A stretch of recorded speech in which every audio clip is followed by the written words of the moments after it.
Assalamualaikum warahmatullahi wabarakatuh. Bismillahirrahmanirrahim. Innal hamdalillah nahmaduhu wa nasta'inuhu wa nastaghfiruh wa na'udzu billahi minasy shururi anfusina wa min sayyiati a'malina. May yahdihillahu fala mudilla lahu wa may yudlil fala hadiya lahu. أشهد أن لا إله إلا الله وحده لا شريك له وأشهد أن محمدا عبده ورسوله لا نبي بعده اللهم صل وسلم وبارك على سيدنا محمد وعلى آله وأصحابه أجمعين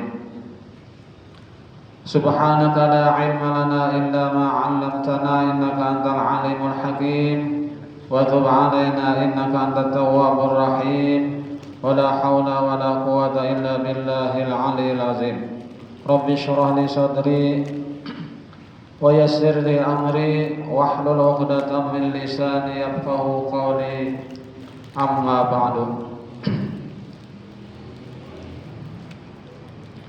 Hadirin jamaah sholat maghrib Masjid Besar At-Taqwa yang dimuliakan Allah. Pertama-tama terlebih dahulu marilah kita sama-sama memanjatkan puji dan syukur kita kehadirat Allah Subhanahu wa taala, karena dengan limpahan rahmat, karunia, taufik dan hidayahnya jualah kembali kita pada malam hari ini dapat melanjutkan pelajaran kita tentang kajian ilmu fikih kitab Sabilal Muhtadin yang disusun langsung oleh Syekh Muhammad Arsyad Al-Banjari, Datuk kita Kelambayan. Salawat serta salam semoga pula senantiasa tercurahkan kepada junjungan kita Nabi besar Muhammad sallallahu alaihi wasallam, pada keluarga beliau, sahabat beliau, dan orang-orang yang senantiasa mengikuti jejak langkah beliau ila yaumil qiyamah. Dan marilah kita sama-sama memperbaharui atau berniat i'tikaf dengan niat nawaitu an a'taqifa fi hadzal masjid sunnatan lillahi ta'ala. Sengaja saya beriktikaf di dalam masjid ini sunnat atasku karena Allah Ta'ala. Hadirin jamaah sholat maghrib Masjid Besar At-Taqwa yang dimuliakan Allah. Baik, kita akan lanjutkan pelajaran kita. Qala al-mu'allif rahimahullahu ta'ala wa nafa'ana bihi wa bi'ulumihi fid dharaini amin. Kedua, wajib membayar fidyah karena tertinggal fadilah waktu. Dalam bentuk ini ada dua macam. Yang kedua, wajib membayar fidyah karena tertinggal fadilah atau keutamaan waktu. Dalam bentuk ini ada dua macam. Pertama, wanita yang hamil dan yang menyusukan anak. Kalau keduanya berbuka karena takut kandungannya gugur atau berkurang air susunya sehingga mengakibatkan sakit yang sampai memperbolehkan ia bertayamum. Dan kalau kedua macam wanita tadi sakit atau musafir atau yang menyusukan itu adalah yang menyusukan anak orang lain, baik dengan upah atau tidak, maka wajib keduanya membayar fidyah dan mengqadha puasanya. Jadi membayar fidyah iya, mengqadha juga iya. Nah, itu orang yang hamil atau orang yang menyusukan anak, ya kan? Kalau yang ditakutkan itu karena kandungannya tadi bermasalah, atau misalnya air susu berkurang karena puasa tadi. Nah, jadi yang kedua macam ini membayar fidyah iya, mengqadha juga iya, ya. mangkodo puasa dia anak dibayar dikodo dan membayar fidyah juga dibayar fidyahnya. Bukan satu aja ya kan, bukan membayar fidyah aja tapi kodok juga dibayar. Itu bagi orang yang hamil atau menyusukan anak tadi.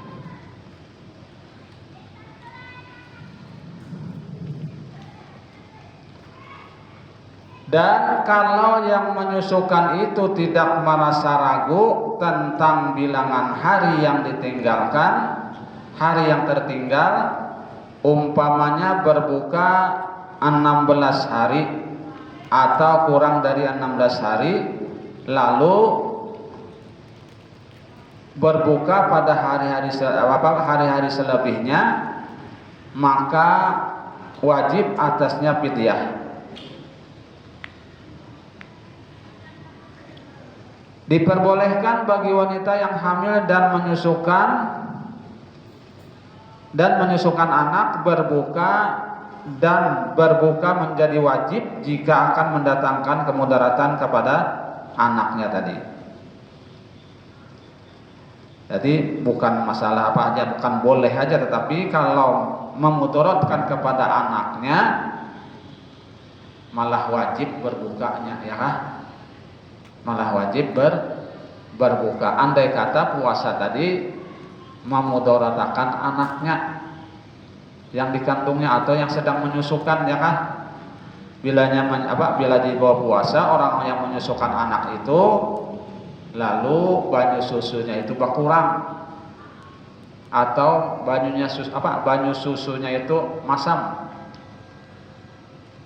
Itu bukan boleh aja tapi malah wajibnya berbuka supaya anaknya tadi jangan berbahaya atau jangan mudarat.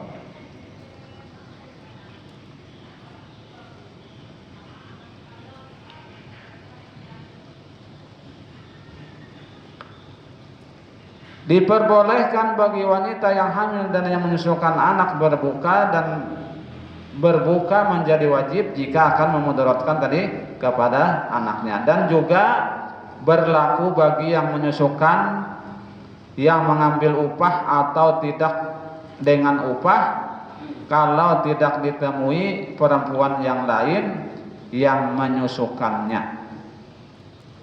Ini misalnya mau upah ya kah, atau kadang mau upah juga ya kah, misalnya gratis aja menyusukan anak orang. Tapi orang yang menyusukan tuh kada ada lagi lain daripada inya. Ya kah, mencari upahan kada ada lagi lain daripada inya. Nah, sama dibolehkan juga artinya berbuka puasa tadi. Jumlah fidyah tidak dihitung dengan banyaknya anak yang disusukan, yang berbeda dengan akikah.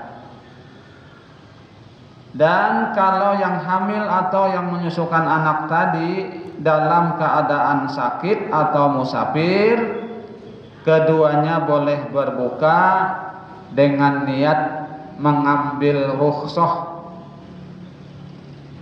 mengambil keringanan kita, baik karena sakit atau karena musafir tadi,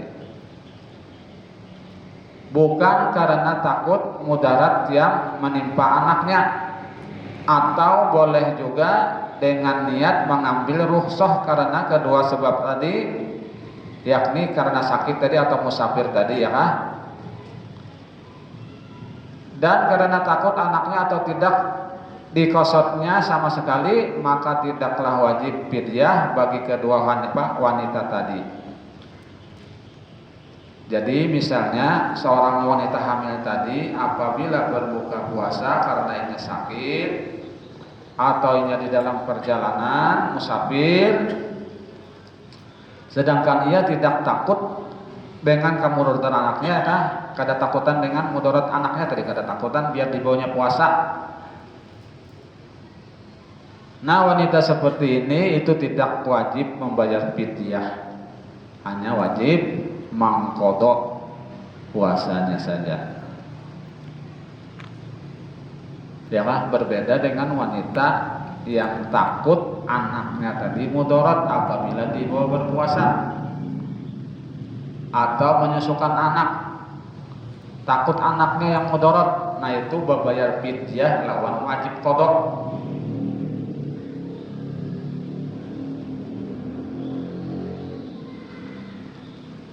Kalau yang kedua ini tadi, inya kada takut anaknya mudarat, ya kah dibawanya misalnya puasa, atau inya kada puasa karena misalnya dalam perjalanan atau musafir atau sakit, maka inya hanya membayar qadaan saja, membayar qada puasa tadi. Berbeda kalau keduanya berbuka dengan niat mengambil rukhsah karena takut kepada mudarat yang akan menimpa anaknya saja, bukan karena sakit dan tidak pula karena musafir, maka wajiblah membayar fidyah seperti yang telah diterangkan dahulu. Artinya apabila takutnya itu karena anaknya tadi, ya kan, karena di puasa tadi, lalunya hanya wajib membayar fidyah dan juga wajib qada puasanya.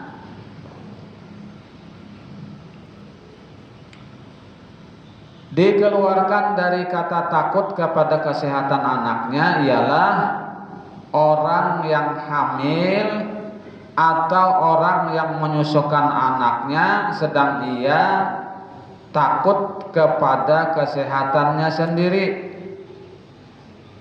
sekalipun juga disertai takut kepada kesehatan anaknya, maka keduanya tidak boleh membayar fidyah, tetapi wajib qada, yang dikiaskan dengan orang yang sakit yang masih diharapkan kesembuhannya. Nah, jadi yang berikut ini orang yang hamil tadi, ya kan, dikeluarkan dari kata takut kepada kesehatan anaknya ialah orang yang hamil yang menyusukan anaknya sedang ia takut kepada kesehatan dirinya aja. Yang ditakutkan itu kesehatan dirinya, bukan kepada anaknya tadi, ya. Nah, kalau hanya itu yang ditakutkannya nih karena kesehatan dirinya, ya kan, sekalipun misalnya disertai takut kepada kesehatan anaknya juga, maka keduanya ini tidak boleh membayar fidyah, tetapi hanya wajib qada, ya kan, hanya wajib qada puasa tadi, kada boleh membayar fidyah.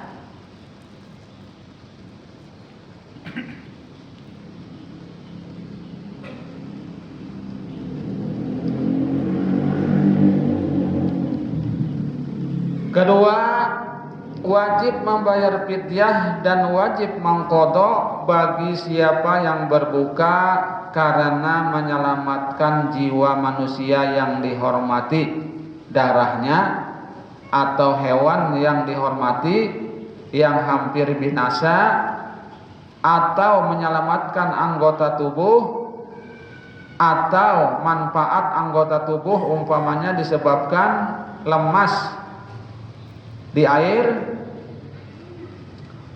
atau dianiaya oleh orang yang tidak dapat diselamatkan melainkan dengan berbuka, dan bukan pula perempuan yang ragu terhadap bilangan puasanya yang tertinggal, bukan sakit dan bukan pula musafir, baik manusia yang diselamatkan itu merdeka atau budak, baik budak miliknya sendiri atau milik orang lain.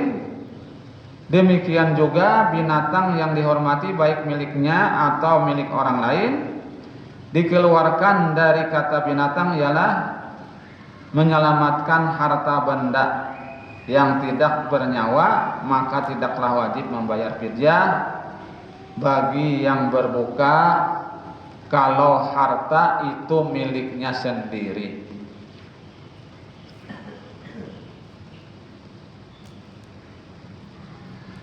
Kita ulangilah.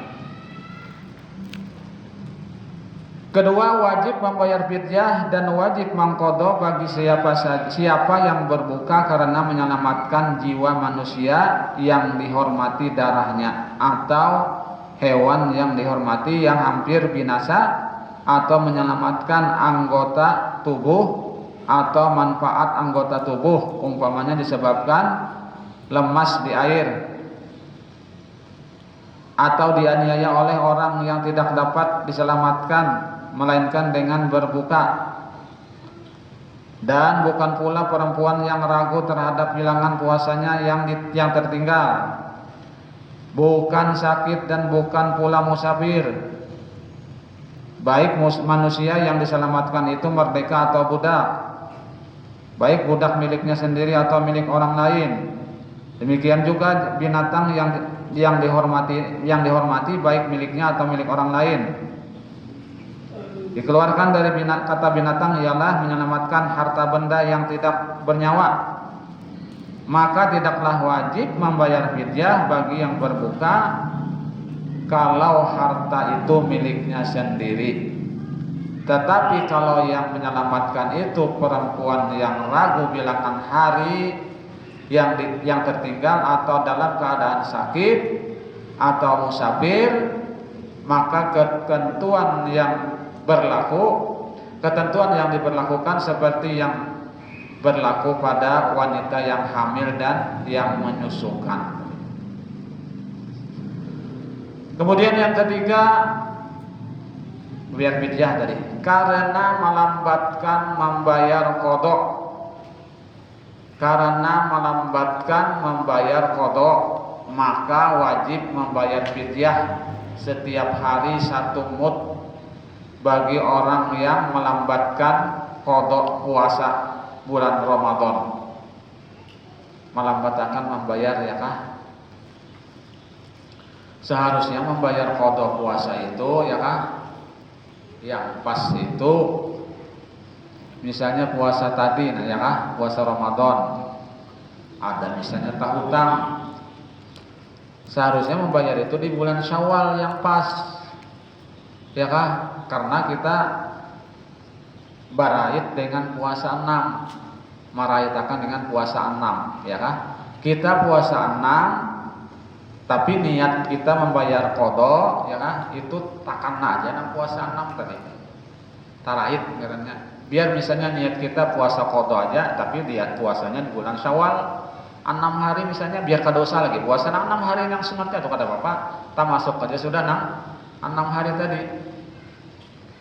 Nah itu pasnya aturannya, jangan kena Ramadan ini bayarnya di Ramadan dudi. Nah itu yang keadaan nang malambatakan katanya, ya kah? Talambat ngarannya ini berbayar ya kah? Talambat ngarannya. Kena akhirnya pare lalu. Ya, pare lalu ya kah? Kada tapi kita perhatikan ya. Nah jadi kayak itu ya kah, yang bagusnya tuh di bulan Syawal itu langsung puasa 6 hari. Nah. Jadi yang melambatkan bayar fidyah itu melambatkan membayar qadha, maka wajib membayar fidyah. Nah, yang melambatkan membayar qadha itu maka wajib membayar fidyah setiap hari satu mud bagi orang yang melambatkan qadha puasa Ramadan tadi sampai masuk bulan Ramadan berikutnya. Nah ya kalau sampai masuk puasa berikutnya hanya kada qadha aja lagi puasa yang tahun tadi ya kan. Nah kalau lambatan ngarannya.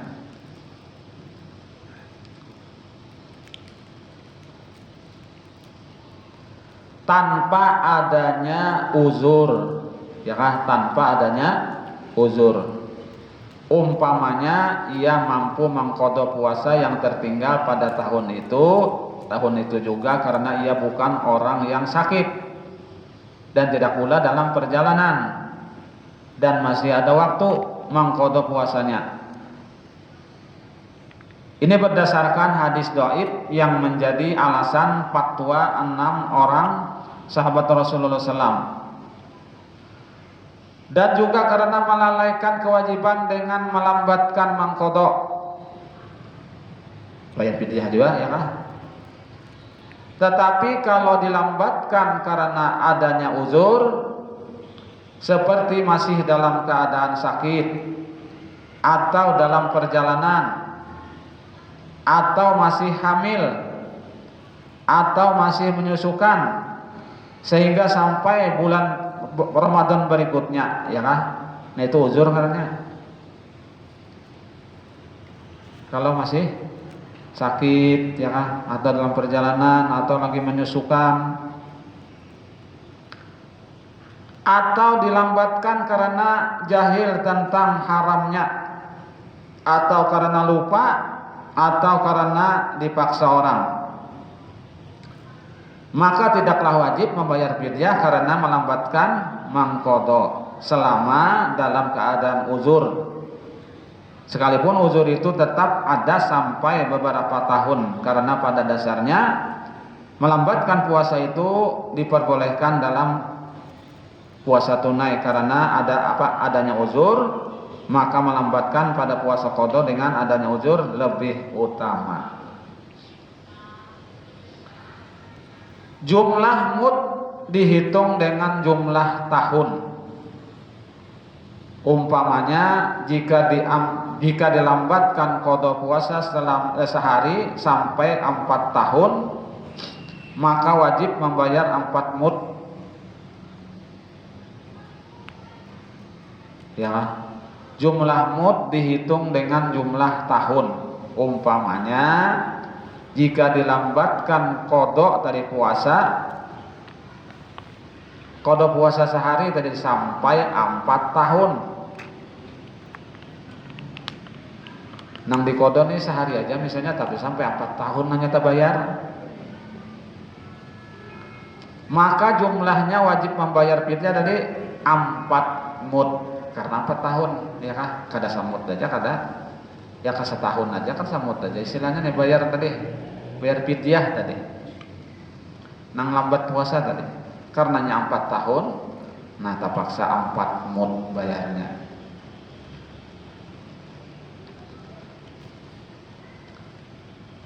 Dan jika dilambatkannya qada puasa 30 hari sampai akhir tahun, 30 hari sampai akhir tahun, maka wajib membayar 120 mud. Inilah yang berlaku bagi yang masih hidup.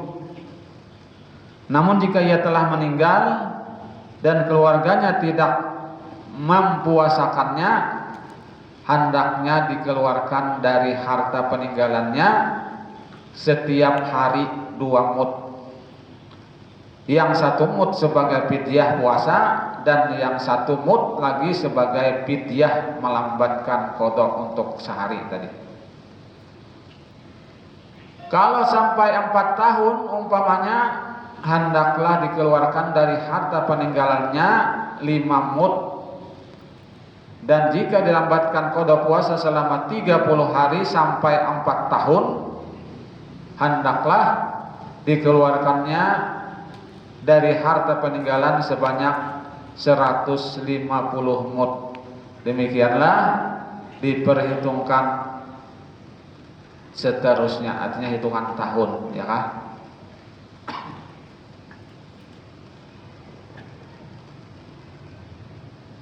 Yang menerima fidyah itu adalah orang yang fakir dan miskin, tidak termasuk mustahak zakat yang lainnya. Yang menerima fidyah itu adalah orang yang fakir dan miskin, ya kan? Fakir dan miskin nih, tidak termasuk mustahak zakat yang lainnya. Yang 8 itu tidak, hanya ini untuk fakir dan miskin fidyah nih tadi, ya kan?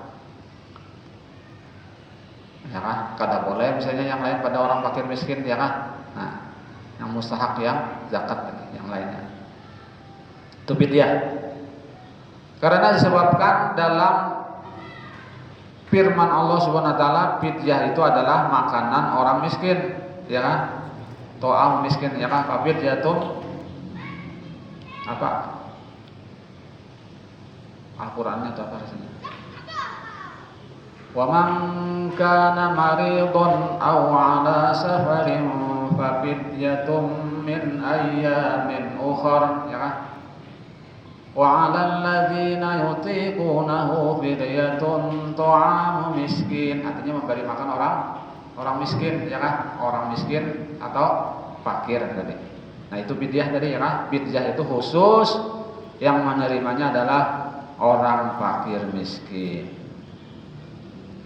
Tidak berhak mustahik zakat yang lainnya, ya kan? Yang enam tuh tidak usah, ya kan? Apa yang enamnya? Segala amil, segala gorim, ya kan? Harus langsung dengan fakir miskin, ya kan? Ya kan? Karena itu yang mustahiknya.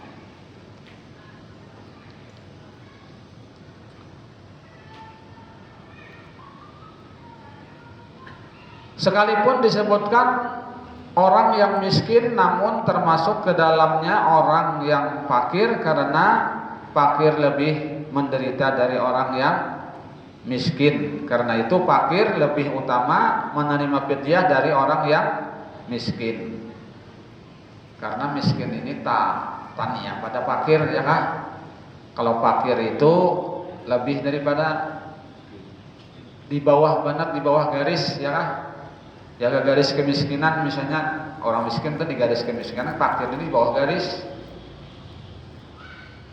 Nah, jadinya lebih utama dari dengan orang yang fakir tadi, orang yang kada tapi mampu, gitu ya kan? Kalau miskin nih ya kawa-kawa aja lah, bagamatan, ya kan? Kalau fakir ini memang kada tapi mampu benar, ya kan? Nah,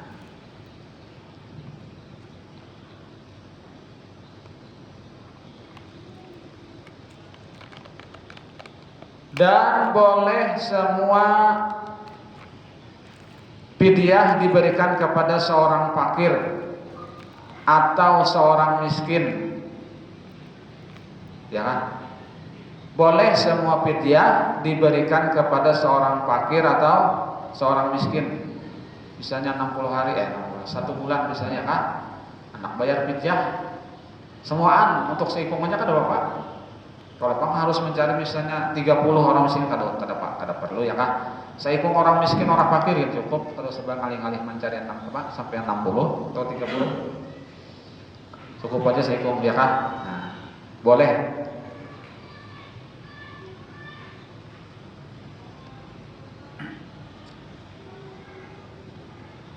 Atau seorang miskin, ya kan? Atau seorang miskin tadi boleh juga. Dan tidak boleh memberikan 1 mud kepada 2 orang.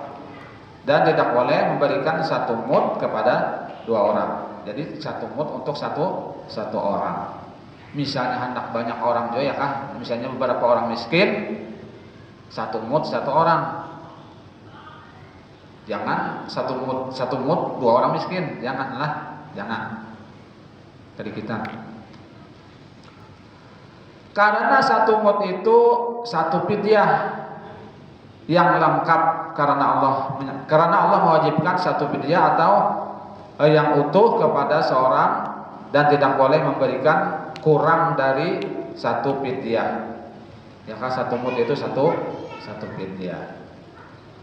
Tetapi boleh memberikan 2 fidyah kepada seorang. Seperti juga kebolehan memberikan zakat kepada seseorang. Hanya wajib memberikan zakat fitrah yang segantam kepada 22 orang, tetapi setiap mustahik, ya kan? Setiap mustahak sebanyak 3 orang, dan seorang amil, karena zakat itu berdiri sendiri dan melalui nas ditetapkan wajib memberikan kepada semua mustahak, karena mereka sama-sama berhajat kepada harta zakat itu. Lain zakat lah. Kalau zakat itu semua yang 8 asnaf itu tadi. Kalau yang fidyah ini hanya khusus kepada fakir miskin. Nah, kira sampai sini yang dapat kami sampaikan. Mudah-mudahan segini mana ada manfaatnya. Mudah-mudahan Allah SWT mengampuni segala dosa-dosa kita. dosa kedua orang tua kita, guru-guru kita, dan kaum muslimin muslimat. Dan mudah-mudahan Allah Subhanahu wa taala mengabulkan hajat kita, baik hajat dunia atau hajat akhirat. Dan mudah-mudahan Allah Subhanahu wa taala mematikan kita dalam keadaan husnul khatimah, husnul khatimah, husnul khatimah. Amin ya rabbal alamin. Demikian yang dapat saya sampaikan. Mohon maaf bila ada kekurangan dan kekeliruan. Billahi taufiq wal hidayah. Assalamualaikum warahmatullahi wabarakatuh.